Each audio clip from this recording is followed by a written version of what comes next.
Hi, and welcome to Lady Justice, Women of the Court. Being a state Supreme Court justice is about much more than writing opinions on important cases. Justices are also responsible for overseeing the court system in their state. And part of that usually involves finding a passion and trying to affect change where they think it's needed. Whether that's the issue of children in foster care, studying the reasons behind an ever-growing prison population, or trying to keep their colleagues safe when job stress and substance abuse seem to be affecting their ability to best serve the public. The women were recently invited to speak at the Arkansas Bar Association's annual conference, where they spoke on this and a few other topics like technology in the court. So let's dive in. Here's Arkansas Supreme Court Justice Rhonda Wood. Welcome to Lady Justice, Women of the Court. We are thrilled to be presenting live from the Arkansas Bar Association meeting. This is the last episode of season 1 of the Lady Justice podcast, and we are wrapping it up where we started, which is in Arkansas. We came together, the four of us, as women justices during COVID, to try to talk about how we could outreach across the nation to really raise the conversation about state Supreme Courts, the importance of their work, and really a talk about women in the legal profession. And so we have done that over this past year. We have repeatedly said that women must step up as leaders in the legal profession, and we have encouraged women to follow their dreams as we've talked about state courts. Apparently, one of us decided to take that a little bit more literally. And so Eva Guzman last week decided to walk the walk, not just talk the talk, and to follow her dreams further. And so she did resign from the Texas Supreme Court effective last Friday and is going to pursue other dreams. And so, Eva, we wish you well, and our hearts and prayers and support go with you in your future endeavors. So the bar's meeting is Reboot, Reclaim, and Recharge. And so we're going to dial in further to what state courts' roles are in these efforts. And so we're going to start by talking about oral arguments. And I think it's noticeable as we promote state Supreme Courts that our courts are way more advanced technologically than the United States Supreme Court.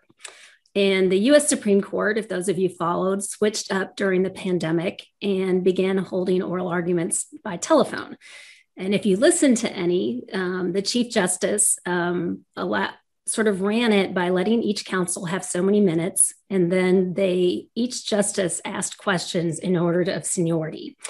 And I know our courts are light speed ahead of SCOTUS. And in Arkansas, we've held video streaming of courts since 2010. But I wonder what format changes could our state Supreme Courts continue to make for the oral argument process? And Eva, what about you? What do you think about justices asking questions in order of seniority? That's a great question. But first, let me say it's bittersweet. I have loved my time with my former colleagues and Lady Justice, Women of the Court. If you had asked me whether I would ever be on a podcast with other state Supreme Court justices, I would say, well, no. But it's been so much fun. And I hope that it has been beneficial to the public and the bar. So thank you all for the privilege of joining you. Oral argument. Well, we have learned a lot about argument in a new era. The Supreme Court of Texas began in March of 2020 2020. How can anyone forget 2020? So we immediately transitioned to virtual oral arguments, but we didn't transition to asking questions in any particular order. So I think in the beginning, there was a sense of, are we going to be able to do this? Because what if we talk over each other? But I think, and I've always thought of oral argument as a conversation. The lawyers need to be able to pick up on cues from the justice's questions. As a justice, if you have an idea about how you think the case should come up, sometimes you use oral argument to ask questions that further your view of the case. And so a very structured order of questioning, in my view, detracts a little bit from the conversation that we should be having at oral argument. And so we did not do that. We had a few times when judges spoke over each other. We're pretty good about deferring either in order of seniority with, or whoever opened their mouth first, that's who gets to speak. And so we actually didn't have any major issues come up. And so there are arguments on both sides, but I think because it's a conversation, because it's a dialogue between counsel and the judges, and because you can learn so much from an organic process, I would not favor that particular change. But I do think there are ways that judges can discuss amongst themselves, what should we do when we both speak up at the same time?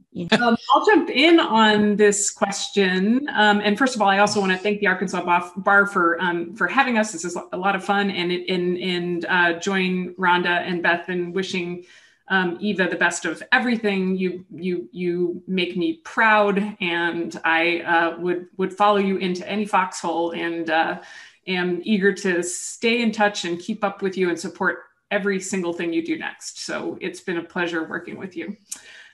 We too moved to Zoom arguments right away in March of 2020. And just kind of muddled through in the beginning, and we talked over one another, and that didn't work great. And so we moved to, I would ask each justice to ask their questions kind of in order of seniority and switch it up by each case. But I feel like we learned a lot in this process. Like Arkansas, we've been live streaming arguments from the courtroom for a long time, I think from 2004 or 5. So the public is always able to tune in and watch what we're doing, whether we're in the courtroom or on the computer. I think what we learned in COVID and the pandemic is at least for the intermediate appellate court, it turns out to be a big advantage to have an opportunity for Zoom arguments, especially in cases where lawyers are appointed and might not be able to afford to drive to an appellate court and do an argument. So particularly in indigent criminal appeals and in termination of parental rights, where lawyers are not compensated for their time, they had much higher participation rates in Zoom arguments. And we did some surveying of the appellate bar about the Court of Appeals experiences, and we'll definitely be keeping a Zoom option going forward, especially for those cases where it would be otherwise difficult for attorneys to make those appearances. I still think for the Supreme Court arguments, I agree with Eva, it really is a conversation about the hard questions, right? That's what the best oral arguments are. And I think those conversations are better in person. My first choice is going to be in person whenever we have that option. But again, even in our court, if there are reasons why a particular lawyer can't make it to Lansing, I love that we now have this tool. And we also have, a hybrid option. We did our conference yesterday in a hybrid way. 4 of us were in the conference room, 3 of us were not. And we had an owl camera in the middle of the table, which has a 360-degree view, and the other 3 were on a big screen. And the hybrid is a nice option as well. I feel like we learned a lot of new skills and tools that we'll take with us into the future that will make the practice better for the lawyers and the litigants in particular. So Beth, talking about, since Bridget mentioned intermediate courts, in West Virginia currently right now for Arkansas lawyers, they only have 1 appellate court, but the legislature recently approved adding an intermediate court of appeals. How has the pandemic and your experience with using video oral arguments impacted how you're going to roll out your intermediate court of appeals? Well, thank you. And hello to everyone from West Virginia. And Eva, it is bittersweet to do this last episode of season 1, knowing that you have set your sights elsewhere. But we are all with you, as we always are on Twitter, because the four of us, if you follow Justice Wood, you'll probably see that the other three of us liking her stuff as we do with each other. We think it's really important to keep the conversation going about state courts on social media, and that's what we do. So Eva, we will be watching your Twitter as you step forward and be thinking of you. But anyway, on this topic, we have learned so much as in the other states about how you can have court. And very briefly, as Rhonda said, we have a new Intermediate Court of Appeals that will start in a little over a year. But needless to say, we've already started planning for that court. Once the legislature set it up, which our Constitution gives them the right to do, it is our responsibility to establish the rules and procedures. It is a court of pretty limited jurisdiction. It will only hear civil and certain domestic appeals. It will not hear criminal, and it will not hear our child abuse and neglect docket. And those are our two largest dockets, actually, at the Supreme Court of Appeals of West Virginia. So we are trying to figure out whether this Intermediate Court of Appeals, which will consist of 3 judges, will sit in a physical location, will travel among a couple of different places in West Virginia. West Virginia is like a lot of our other states. It's not easy to travel from one end to the other, and it's burdensome for parties, it's burdensome for judges. So we don't know whether to put them in more than one location in order to serve our population, or whether we put them on Zoom, frankly, or something like Zoom, like Teams, because one of our concerns, for example, and this is the kind of thing when the legislature decides something and says, okay, Supreme Court, you go ahead and implement it. The trick, as we always say, can be in the details. And so we are observing, for example, that domestic appeals will now go directly from family court to the Intermediate Court of Appeals and skip the trial courts where they used to stop before they came to us. And the fact is, in these domestic cases, many folks are pro se. And if we put this intermediate court in Charleston, that could be 4 to 5 hours away for people who are representing themselves in these cases. And I don't think that's something that everybody anticipated. So I suspect if I had to predict, there's going to be some kind of hybrid option, just like Bridget talked about. There is nothing to replace in-person interaction and discussion of the important issues. But when we're talking about access to the courts and not discouraging people from pursuing their rights because they don't want to drive to a very far away location, I think we're going to have a lot more tools in our toolbox. And I'm pretty grateful for that. That's one of those silver linings, I think, that comes out of the pandemic. It would have taken us 10 years probably to get this far based on what we've accomplished just in 2020. So we're looking forward to that in West Virginia. More to come. Thanks, Beth. So one of the things that we're talking about in the bar meeting is about, this reboot, recharge, reclaim. And I think all 4 of us have been very vocal about is that Supreme Court justices and Supreme Courts have to lead this sort of reforming of the justice system and sort of lead from the top. And, it used to be, I think back when I was in law school, that, it used to be a lot of times the Supreme Court role was just to decide cases. We've been pretty vocal, I think all 4 of us, that our job is more than that. And so, Bridget, what are your thoughts on that? It's such an important question. And I love that we can talk just explicitly about the different roles we play. So we do have the function I think most people are familiar with in judges and justices in particular is our decision-making function. That's the one that the papers write about, right? That's the one that people understand. And I do think it's pretty important in our decision-making function to answer the questions that are brought to us, to be committed to precedent, to make sure that the law is stable and predictable, and that's, we're governed by a set of expectations and norms and even ethics rules in our decision-making function that are really important. It's really important to public confidence in what we do that we play by those rules. But state Supreme Courts are also constitutionally charged with the administration of all the courts of the state, right?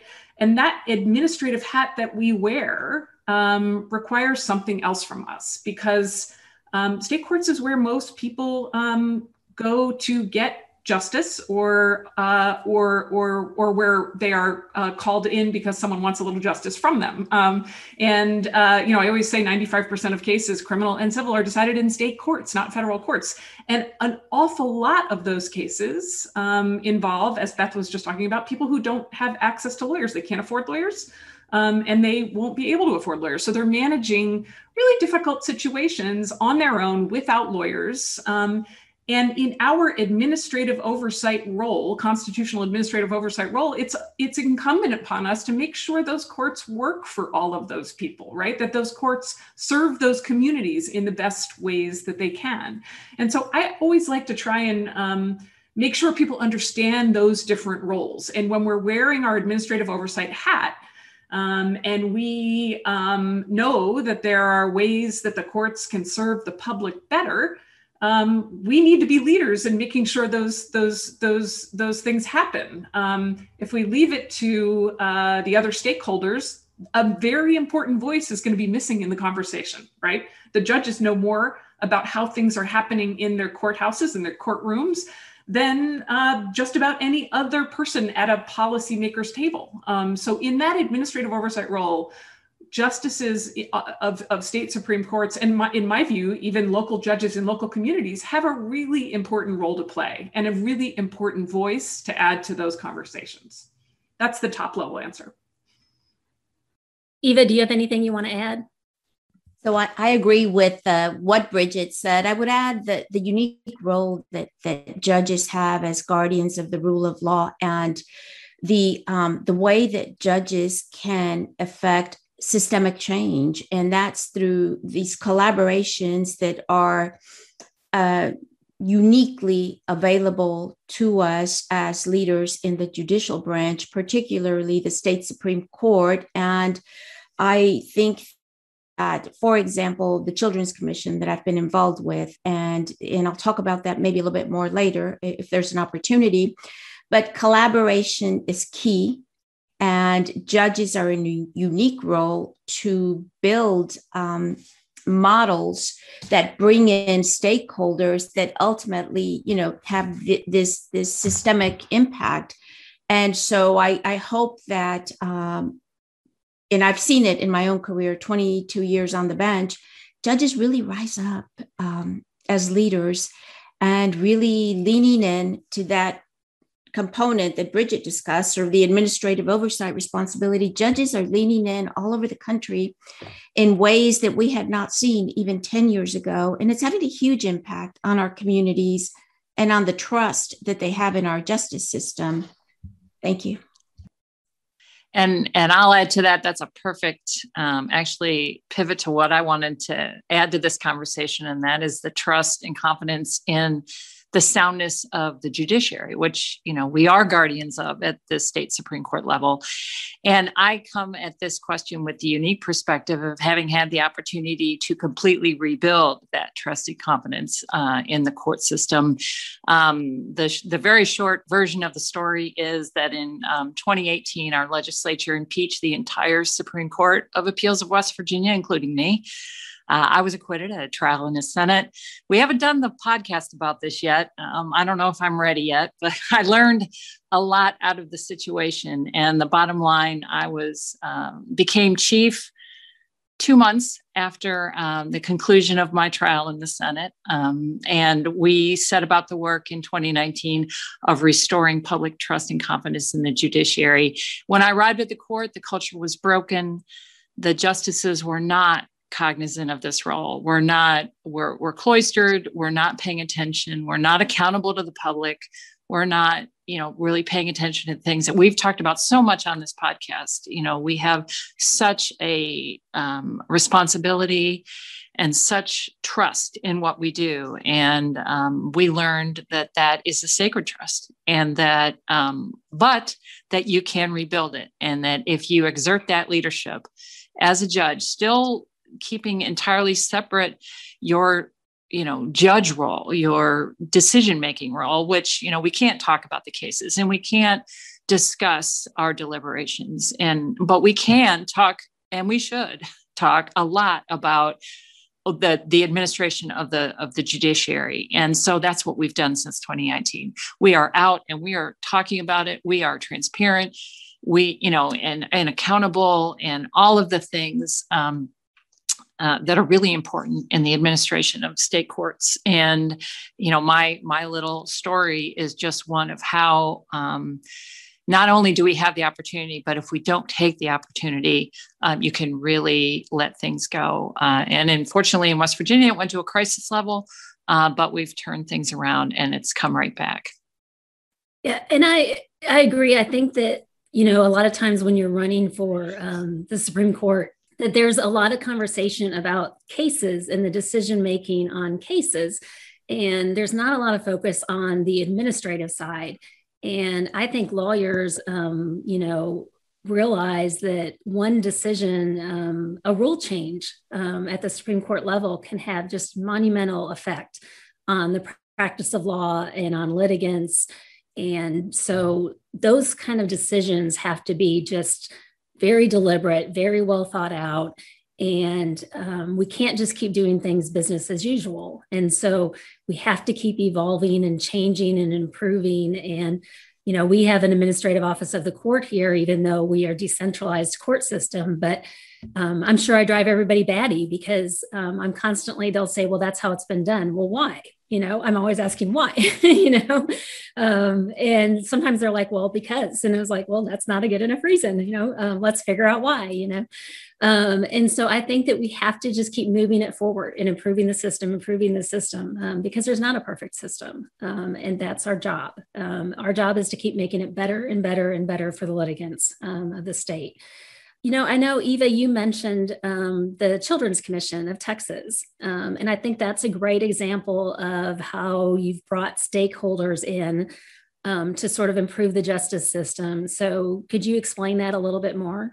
Certainly. And I know we've had the great pleasure and privilege of hosting Arkansas and Texas in connection with our work on the Children's Commission. But in 2007, former Justice Harriet O'Neill identified, along with another set of judicial leaders, the need to bring stakeholders around one table to discuss how to improve outcomes for children in the child welfare system. So if you look at Texas on any given day, there's almost 30,000 children who won't go home that night. They're somewhere in the child welfare system. So you had the department not speaking to the judges, not communicating with the doctors that treat these children, the parents of the children, the ad litems, and all of the different stakeholders. So the goal was to bring them together and then to work on policy to improve those outcomes. I took the commission over in 2010. And if you look on my Twitter, which I may be getting a new Twitter account soon, but if you look on my existing Twitter, you will be able to find many tweets about the work of the Children's Commission. We have worked on educational outcomes. We brought 100 stakeholders, leaders from around Texas, and put together the Texas Blueprint. And what you had was a system where our children in the foster care system, in the child welfare system, changed schools a lot. And now each school in Texas has a coordinator that ensures that when that child comes in, there's an attempt at some stability for the child.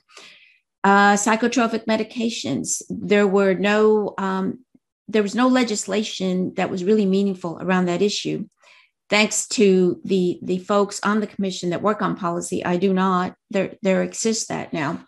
So it's been a real opportunity to work with leaders, to work with judicial leaders, and to see change happening. We have so much more to do. And if I'll miss anything about my work, it's that and access to justice. I miss the jurisprudence, but there are brilliant minds around the table who will continue that work. And there are people who will continue this work, but personally, I will miss it very much. And you asked maybe about trauma-informed care.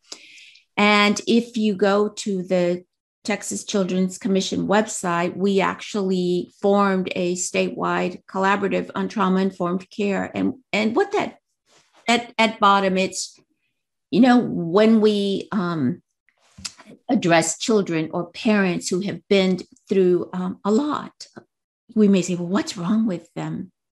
But we want to ask, what happened to you? And that's the premise behind trauma-informed care. Realize how widespread it is, realize, and understand the paths for recovery, recognize the signs and symptoms, and integrate them into our courtrooms, into our protocols, into our plans for these families. So there's a ton of information on the Children's Commission website. We have human trafficking reports, we have trauma-informed care, psychotropic medication, education. We hope that the resources that we've made available are helpful to parents and to leaders. Thank you for the opportunity to talk about that. I'm very passionate about it, in case you can't tell. As you should be. So for Arkansas lawyers, I wanted to let you guys know that in part, I credit Eva and the Texas Children's Commission for our court's ability to quickly adapt to Zoom during the pandemic. And so I don't even know how much Eva knows the story. But Arkansas lawyers, I think you should know that. So I chair our Children's Commission on Children, Youth, and Families. And that was probably the first connection I had with Eva, is because she was their chair. And this is, I think, why relationships matter between justices on other states, as we learn from each other. And I saw that Texas was allowing video conference with juveniles in juvenile court. And so I put together a team, and we went to Austin and visited Eva and saw how they were using video conference for juveniles to appear.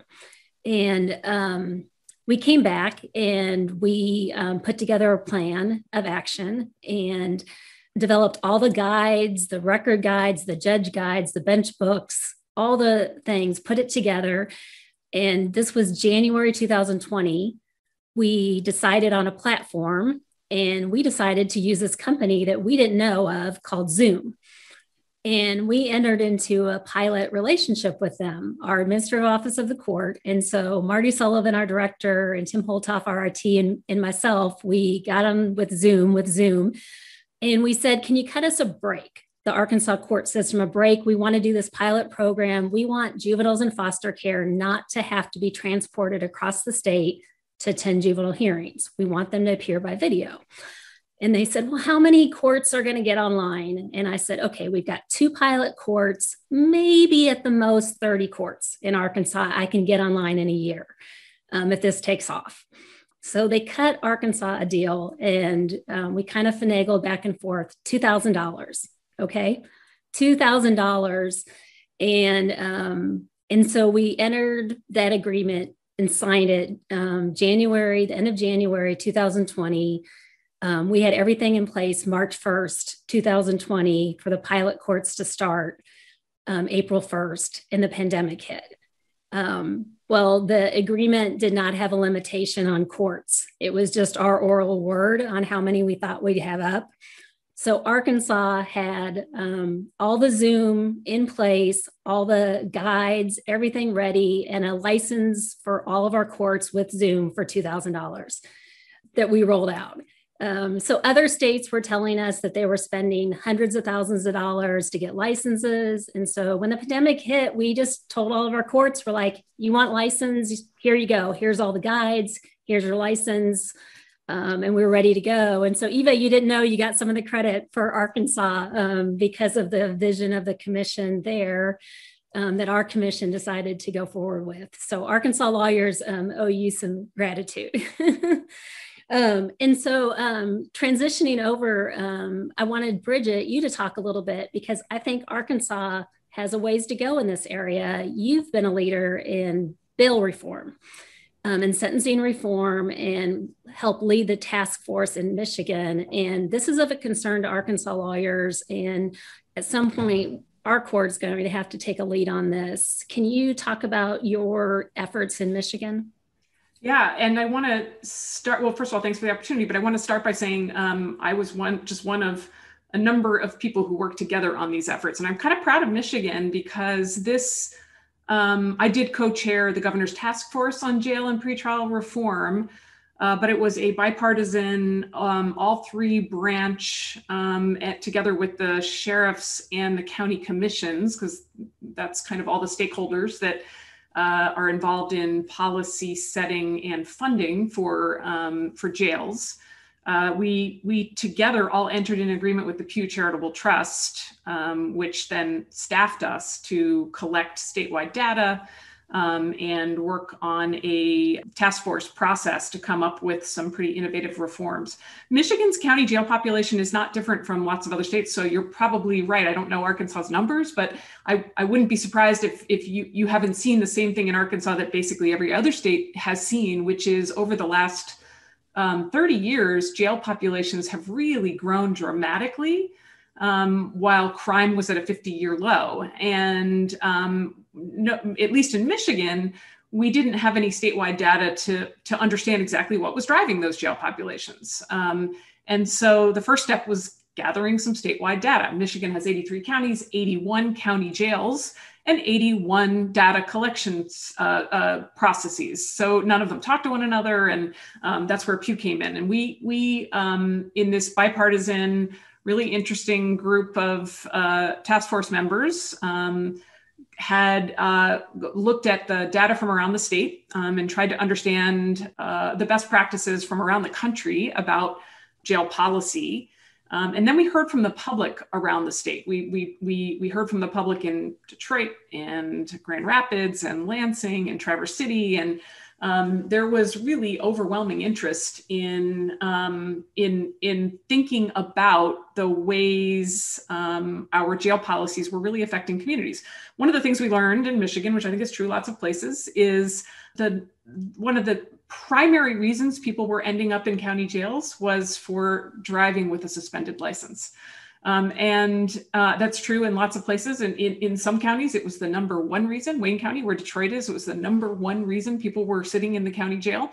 And that's weird because Michigan we drive here. We are about our cars. We do not do public transportation. We like to get in our cars and go places. And yet there are so many people who had lost their driver's licenses because we were suspending driver's licenses for things that had nothing to do with driving safety for a long time. And yet all those folks still had to get to work. They still had to get to work and pay their bills and pay their child support and take care of their families and pay their taxes. And so then they get arrested for driving with a suspended license. And the way the statutes were written, the police officers had no discretion. They have to take you to jail. So we were not, so policies that I think were all, I am positive, in fact, were all enacted with the best of intentions. We learned after some experience with them, we're just growing our jail populations and not making our communities safer. In fact, probably making them less safe if people were losing their jobs and not able to take care of their families. I'm really proud that at the end of this process, we delivered a set of recommendations to the legislative leadership, which then through a pandemic made a priority of getting them passed. The Speaker of the House, the Speaker of the House from last session and the Senate Majority Leader showed real determination and got, I think, 20 bills to the governor's desk by December, and she signed them all. And it was a true bipartisan, multi-stakeholder success story. But this will take me back to my top line answer to your earlier question, Rhonda, which is I think having me at the table, and we also had a circuit judge and a district court judge, was a really important part of the conversation because the judges are aware of part of this story that nobody else is aware of, right? And so having us at the table was pretty important to getting to a place where we all agreed we could take Michigan forward. I think I'm slated to comment here. And let me just, because I'm conscious of our time, I won't say much because, Bridget, you have been such a luminary in this area. And even Rhonda with your children's commissions. I think what you've heard in this discussion really puts a fine point on the fact that just because we have three branches of government and that separation of powers is very important, to our form of government doesn't mean that you can't talk to one another and that you can't accomplish really important things for the state. And as Bridget said, and Eva, we have a very special point of view in the courts that sometimes legislators don't appreciate. And legislators obviously have a different point of view than we do. And when we can work together in a way that's not, it's easy to have, politics and sort of, the tough things we have to do together, like budget and all of that, hurt relationships. When we can do really important things working together, we all really are trying to get to the same place for the most part, maybe different paths, but certainly mostly the same result. And it's really a great opportunity for state Supreme Court justices to get involved in these kinds of initiatives in order sometimes to bring people together. Beth, you have also really led in the area of judicial wellness in the legal profession. Do you want to talk about that a little bit? The Arkansas Bar, by the way, if you're not familiar, has really sort of renewed its focus on this, and I'm really proud of the Bar Association for their efforts. But do you want to tell us sort of your thoughts on that? Sure. And thanks for letting me talk a little bit about this. And thank you to the three of you for letting us do an entire podcast on the topic of well-being in law. For those of you in Arkansas who haven't listened yet, we've done a podcast, and it really is A to Z on our thoughts on this issue. But just in a brief summary, going all the way back to 2016, when the first studies showed real data that we have issues in the legal profession with substance abuse and mental ill health, to the 2017 report of the National Task Force on Lawyer Wellbeing. They're going all the way back to present. There's a real emphasis on what we have to do to change the culture of the legal profession, to recognize that we've created in some ways, starting in law schools, a situation where folks are not encouraged to care for themselves, to make sure that they take care of their own competence before they're helping their clients, and where they aren't cognizant of their responsibilities to each other. And, this has all come around through the work of state judges and lawyers assistance programs, lawyers helping lawyers programs, all of that. But I guess the point for our conversation today is, when you want to change a culture, when you recognize there is an issue, you have to start at the top. And we have a unique situation in state Supreme Courts where we are charged with the supervision of the legal profession. And so this all has started in states with the involvement of Supreme Court justices. And I've had the honor to kind of be the well-being person, or at least the advocate in West Virginia. And I'll tell a very brief story about how I got there. And that is, in my prior life, I worked for a little while in-house with the hospital system as the labor and employment lawyer. And I kept hearing about the Physicians Help Program. Working in a hospital, you're dealing with physicians a lot. And they kept talking about this doctor named Dr. Brad Hall, who was in charge of the Physicians Helping Physicians program, which is their program for physicians with impairments or mental health issues. And the physicians would speak with such conviction about, well, Dr. Brad Hall can help them. Dr. Brad Hall can do this for them, send them and he'll take care of them. And I found myself saying, well, why doesn't the legal profession have a Dr. Brad Hall? Who is taking care of us? And that's how I got started caring about this, because we do have a responsibility to look out for each other. We have an adversarial profession. There's lots of reasons we are the way we are, but it can change. And it's been really important to me. And we've evolved in West Virginia. When I took office in 2017, our lawyers assistant program was not very well funded. And one of the Supreme Court justices referred to it as the drunk lawyers program. Fast forward to now, it is funded, has appropriate staff, and is also serving judges, law students, and also family members of folks in the legal profession. So state by state, we are trying to be more attentive to these issues. And I'm happy to be someone who's not afraid to speak up about it. And I'm once again grateful to my friends for letting me talk about it so much, because I think it is really important. Thanks, Beth. So we are going to move into what, if any of you listen to our podcast, is called a lightning round. We ask quick questions and we answer by order of state. So it's going to be, I guess I'm going first, then Bridget, then Eva, then Beth.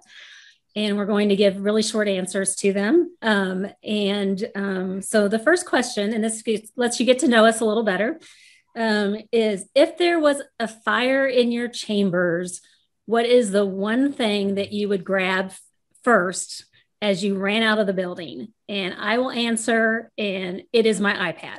So I am a tech.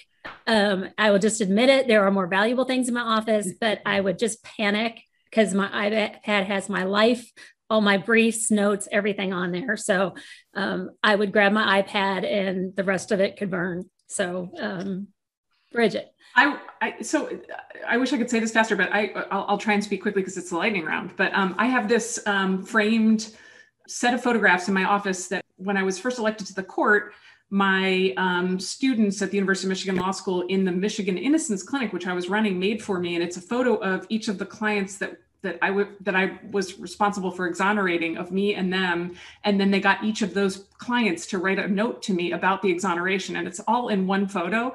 And that's what I would grab on my way out. And for me, I have working mom guilt. My daughter is a grown lawyer and I still keep her artwork from kindergarten in my office. So I would grab it and run. And that's the first thing I packed on the way out. And so I won't tell the whole story, but my dad passed away in 2009 and I got to have his Mont Blanc pen. And so I keep that in my desk and I use it to edit opinions when I'm using paper. And so I would grab his pen and run for it. And I really appreciate all of you making me feel really shallow. And I know my kids are all my family is going to say, thanks, Mom, for not grabbing anything sentimental, but grabbing. Do you want to record another answer? All right. So the next question is favorite law school class, and mine is civil procedure, and that will just explain a lot about my decisions. Are you the only person who would give that answer? Maybe Ruth Ginsburg would have. But my favorite class was a seminar called Child, Parent, and State, and it was about the constitutional relationships between parents and their kids. And my favorite is contracts. I'm still memorized. The law has outgrown its primitive stage of formalism, where the precise word is a sovereign talisman and every slip was fatal, blah, blah, blah. So I love contracts. And for me, the subject matter was great, but I love civil procedure because we had a really interesting professor. And as you professors know, sometimes it's all about the professor. And now I know why we're friends. Okay, so the next question is Oxford comma, yes or no, and I'm a yes. So I'm a yes, but I will add that there has to be some nuance, right? Because you can always find an example where using it actually undermines your meaning. So but absolutely I'm on team yes, team Oxford comma. Team yes. I say yes, usually, because not always, but usually. Oh, we're such good judges. We never want to be pinned in. All right. So how do you read appellate briefs? Do you read them on paper, desktop, tablet? So I've already disclosed, I think I read mine on an iPad. I read on anything electronic. I read on computers, iPads, big screens, small screens, all screens, no paper. I read on the iPad, but if it was mine and I was writing it, I would print it and mark it up. But I'd start on the iPad. And I had to work my way into that. In the beginning, I thought I needed paper. I didn't. And I am paperless as well. So it's always on a screen. Okay. And then I know Arkansas lawyers may not all be familiar with him, but Judge Dillard, who is on the Georgia Court of Appeals, has actually by Twitter asked us to answer this question, which is word or word perfect. And I am word. The court was word perfect when I arrived, and I'm happy to say it is converted to word. Honestly, is there anyone besides Judge Dillard who uses word perfect? I don't even know. I mean, I know he's mocking himself by having us talk about this, but come on, man. We love you, but we have to teach you the benefits of word. And I love my former chief, Nathan Heck, but yes, there is someone besides Judge Dillard that loves Word Perfect, and that is Nathan Heck, Chief Justice of the Texas Supreme Court. But I love Word, and Word, let me shout it from the rooftops. I didn't even know they were still making Word Perfect until Judge Dillard started talking about it on Twitter. So we need to bring him out of the 80s. Come on, man. So for Arkansas lawyers, I'll tell you, so some of you know Sue Newberry, who works in the criminal division at the Supreme Court, has been at the court for over 40 years, and she used Word Perfect. And I was able to get Sue Newberry to convert to Word. And she is thrilled. She actually will call me up and say, did you know there's like a little video, like you hit help and you ask it what you want, and then you hit it and it plays a video. She's just thrilled with Word. And so 40 years at the Supreme Court using Word Perfect, and she is now a convert, Arkansas lawyer. So with that, I think it's a wrap for Lady Justice Women of the Court for our podcast. It has been my honor to get to introduce all of you to the Arkansas Bar Association. Thank you so much to the Arkansas Bar Association for letting me share my amazing, fabulous friends with you. And I hope you've learned how wonderful other state Supreme Court justices are around the country. And for Beth, Bridget, and Eva, you have meant the world to me during COVID and warmed my heart in ways that I never imagined when we started this.